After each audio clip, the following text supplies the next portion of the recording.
Attorney Nick, mabuhay ka. Right, I'm just going to make one statement, okay? That's all. Okay? I'll answer a few questions. Okay, go ahead. Go on. All right, so how did you assess the whole 4 days?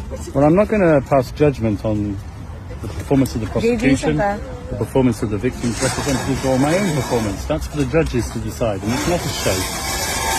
The judges will take their decision based on the evidence, and the evidence has been presented to them by the prosecution.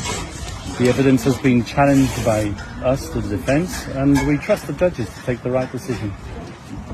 Attorney Nick, multiple times during online streaming, the statement, especially if it's the presentation of the defense, it has been cut off multiple times. Do you know the reason why they are doing this? Well, I think Judge Motok made it clear that there are certain aspects of the court transcript that cannot be broadcast to the public because there are protective measures. There are what I refer to as reductions throughout the hearing, and that's the reason why. Attorney Nicholas Kaufman, on behalf of the Filipino community all over the world, we would like to extend our congratulations for a job well done. Thank you very much. Sir, I was so surprised that you didn't fight for the former president to be released. That's because we have an appeal pending, an appeal on the first review of detention. And there's no point making new arguments when we're still waiting for a decision from the higher chamber on the first decision.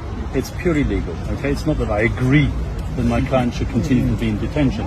It's merely recognizing the futility of making an additional request for interim release at this point in time. Were there new conditions set by the prosecution or reasons for the continued detention? Aside from flight risk, fear from the victims, was there a new reason cited? These conditions are set out in the statute. That's the Rome statute which governs this building here. And there are 3 conditions which govern interim release. The prosecution have to either show a risk of flight, a risk of intimidation of witnesses, or the risk of continued commission of crime. Now, we've argued throughout the process that because of his age and because of his condition, and for various reasons, he's not able to engage any of those risk factors.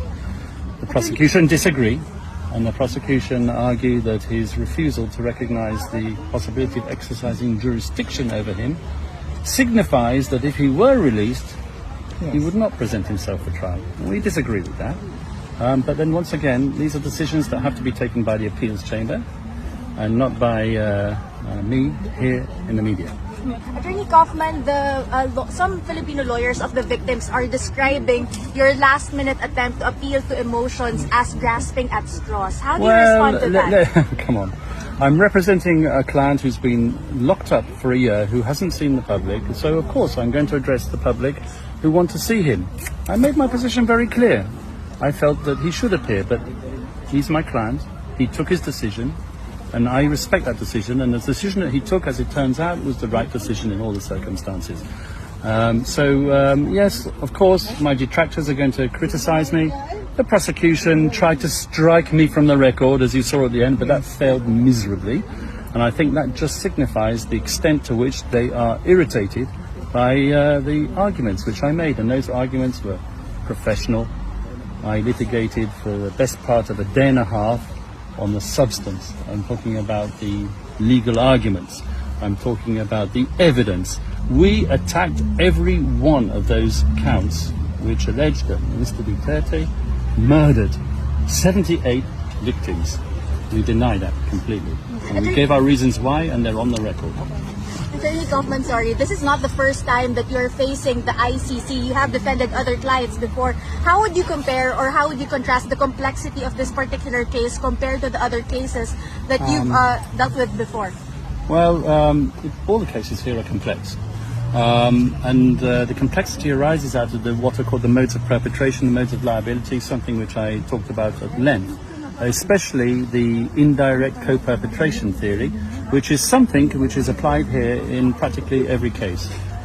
So with respect to complexity and with respect to quantity of evidence, this case doesn't differ from any other case. What does differ is the sheer love that the Filipino nation have for my client.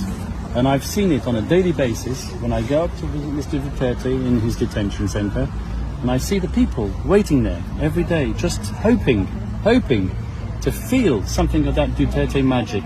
It happens even when I travel abroad. For example, I can go to a foreign country, United Arab Emirates. I land at the airport and there are Filipinos there and they recognize me straight away. And they come up to me, they want to hug me, and then they cry. They cry because by crying on my shoulder, they can feel that they're getting some form of closeness to the former president.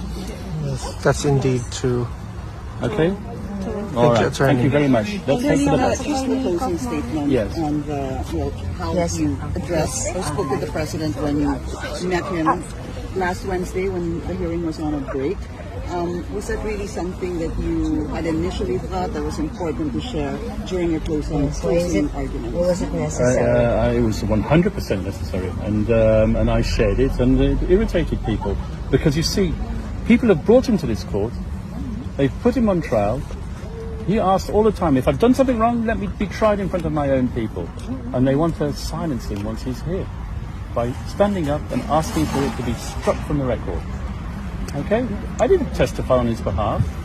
I just told them the difficulties that I'm facing and the reasons why he didn't want to present himself before the chamber, not out of disrespect, but because he raised a legitimate argument that he does not recognize the possibility of this court exercising its jurisdiction over him. And that was the very first thing he said when he was arrested back in the Philippines, having arrived from Hong Kong.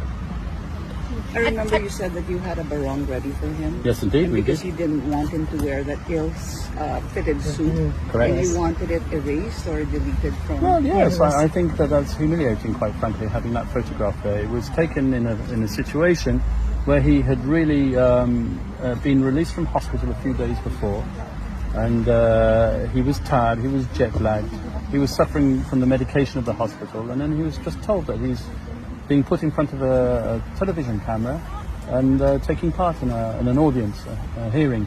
And of course, that suit's not his own. I mean, have you ever seen him wear a suit and tie like that? No. So I said, well, the judges, they could reject your waiver, and then you might be obliged to appear. And then you'll have a choice. Either you stay in your cell and refuse to come out, and then maybe they will force you out, but I doubt it. You're 80 years old. I can't see anyone forcing an 80-year-old man to come out of his prison cell to come to court. Or they could put you in front of the television camera. Or you can choose to come. And I told him, well, maybe you should think about coming. I'm going to give you the option. And if you do come, I want you to wear a barong. And so we had a barong specially fitted for him. My team went up there and we measured him. He was a bit reluctant, but he agreed. And but then he said to me, Mr. Kaufman, no, I don't want it. And then he told me what I mentioned. That was the final decision. Yep. And the reasons were given to me there. Attorney, have you already spoken to the family? Did they already give you a feedback as to what happened in the proceedings in the last I meeting? just finished my submissions. I've just come out. Perhaps I've been with my via team. I haven't had an yesterday. opportunity. Come on. All All right. Yeah. When will you update him? I'll be calling him this evening. Why do you always criticize the media in all of your presentations from day one to day one? Why does the media always criticize my plan? Full stop. End of story. Next question. Sir, So when you listened to the president last Wednesday, you haven't seen him since then? Well, no, because I've been in court. It's a bit difficult. Are you Okay, and I gonna had see to him- work on my closing submissions last night. Are you gonna see him but I'm not going to see him now because I'm not allowed to, because it's past visiting time. Okay, but Sir, I should will the be speaking to him. should the appeals chamber grant your appeal with regard to the change in the place of detention? What place do you have in mind aside from the I detention can't tell facility? you that, I'm afraid, because that's confidential. Okay. When will your next visit to for President Duterte? Well, I'm going to take a bit of a break now. I've been working very hard, as was the whole of my team. I think I deserve a break.